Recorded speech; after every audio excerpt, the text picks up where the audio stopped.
Pride is the deadly enemy of a fruitful life. Is it wrong to encourage somebody? No, not at all. But we do need to understand that there's a difference between encouragement and between pumping up somebody's ego. And what pride does is it pumps us up apart from God. It creates a significance, or attempts to create a sense of significance, apart from any relationship with our Creator. And that's where the problem lies. The core problem is not with standards, but with how human nature responds to them. The core problem is not with having standards, it's with how human nature responds to those standards or to those laws. A passage that will really get you thinking, and it brings us back to this concept of power, is 1 Corinthians 15, 56 and 57. The Apostle Paul writes, "The sting of death is sin, and the power of sin is the law. But thanks be to God who gives us the victory through our Lord Jesus Christ." What a statement that is. The power of sin is the law. The power of sin is the law. What does that mean? Well, what it means is that law-based standards become a platform for self-exaltation.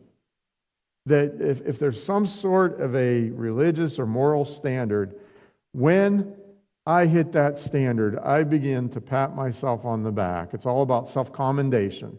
And I begin to think that I'm somebody special, I'm somebody significant, I should be accepted by God because I meet that standard.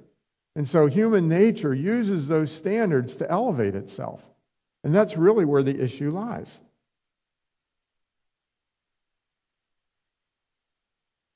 When we live by law for the sake of righteousness, when we live by law as a means of self-validation, or we live by law in an attempt to gain God's approval, it actually awakens and arouses the power of sin to dominate and to control our lives. Romans 7:5 is another verse that goes along with this.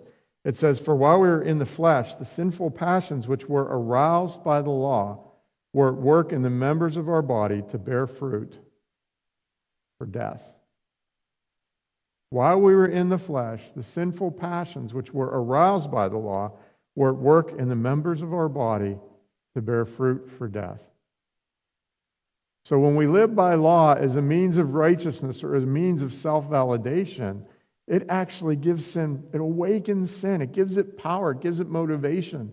And the fruit of that is the very fruit that comes from the tree of the knowledge of evil. And the day you eat from it, you will surely die.